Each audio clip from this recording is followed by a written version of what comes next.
The time is 8:30 p.m. Good evening. The news headline: Biafra and Yoruba nation. Why these two people must repent from their agitations after OBJ's statement.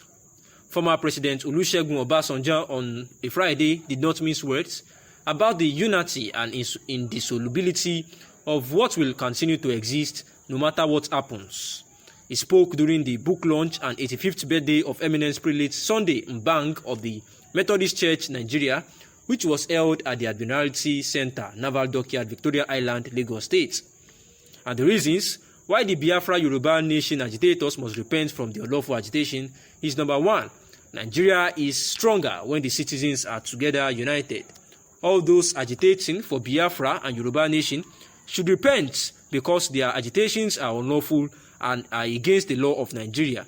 Nigeria will be better when united than divided. All agitators should realize that many goods will be achieved if Nigeria remains united.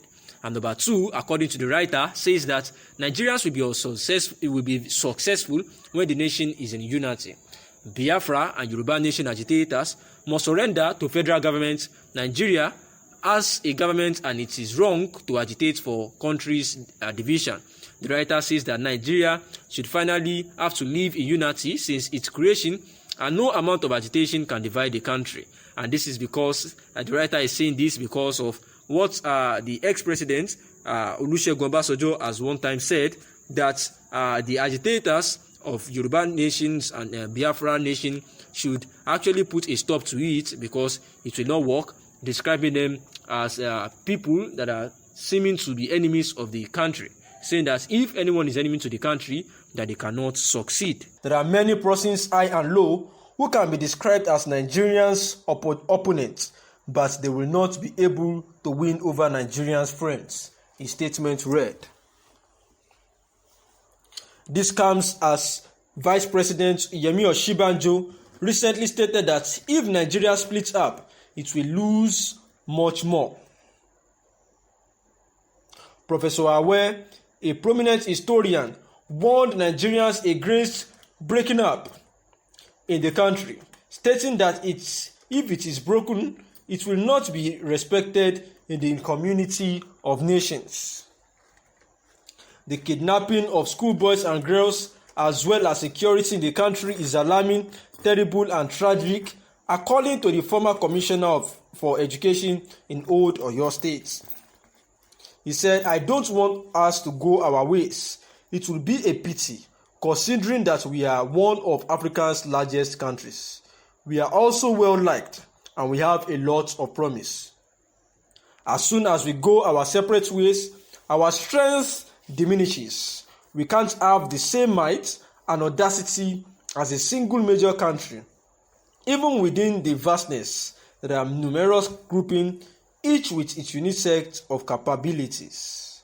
We will see that we are a huge and amazing country if we can put all our potentials together. There is scarcely anyone who is unconcerned about the current state of the country. It is a sad thing because we are losing lives, and there are precious lives. Many children are abducted, murdered, or kidnapped, particularly at schools. I am horrified that schoolboys and girls could be abducted, not just being kidnapped, but also being kidnapped, raped, and killed," the statement read. Meanwhile, the Yoruba Appraisal Forum, YAF, an anti-secessionist group, has rejected proposals for the country to split up by those who support the cause. It also sent protest letters to Governor Kayode Fayemi, the Ekiti State Council of Traditional Rulers, and security agencies in the state. Adeshino Animashaun, the group's national coordinator, decried the recent wave of violence in the southwest and southeast, which has resulted in the loss of lives and property. During a rally staged in Ado-Ekiti to denounce the agitation, Nigeria should not go to the way of Somalia because of the war. Somalia is no longer the same.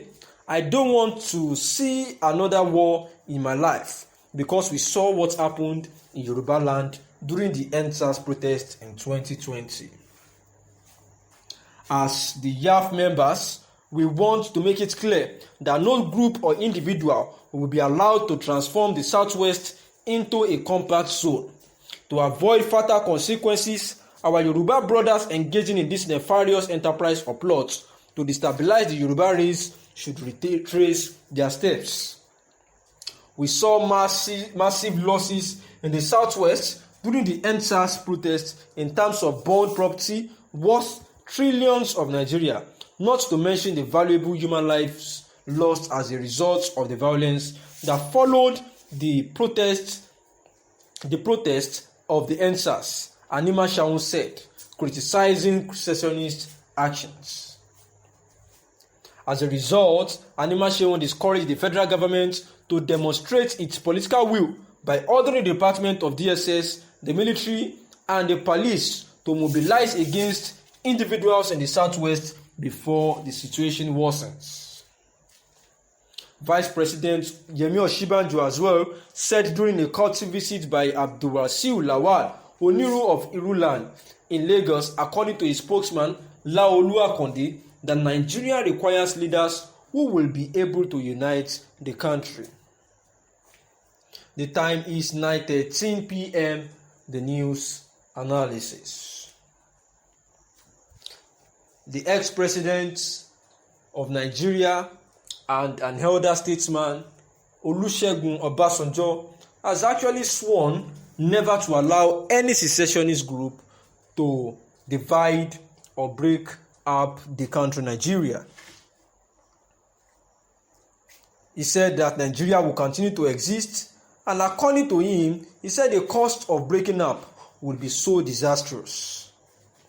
He was at the 85th birthday celebration of Sunday Mbang, who is the Methodist Church Nigeria prelate, and he said to him that he guaranteed that Nigeria will continue to exist as one, that although there are many persons high and low who can be described as Nigerians' opponents, but they will never win over Nigerians' friends. And this was coming almost when the vice president of Nigeria, Yemi Osinbajo, also said that Nigeria has promising opportunities together, and if they should break up, there will be a loss of our promising opportunities that we have. Also, a prominent historian known as Professor Bolanle Awe actually said that Nigeria does not need to break up because it will not be respected in the community of nations.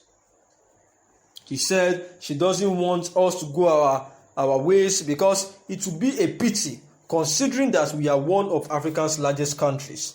We are also liked among the nations, and we have a lot of promise. And definitely if we go our separate ways, our strength will diminish. We can't have the same might and audacity as a single major country. Even within the vastness, there are numerous groupings, each with its unique set of capabilities. And as one, we can always flourish together. He says that we will see that we are a huge and amazing country. If we can put all our potential together, there is scarcely anyone who is concerned about the state of affairs in the country. And it is sad, as well as she's horrified, that schoolboys and girls have been abducted and killed. Thanks for listening. Good evening.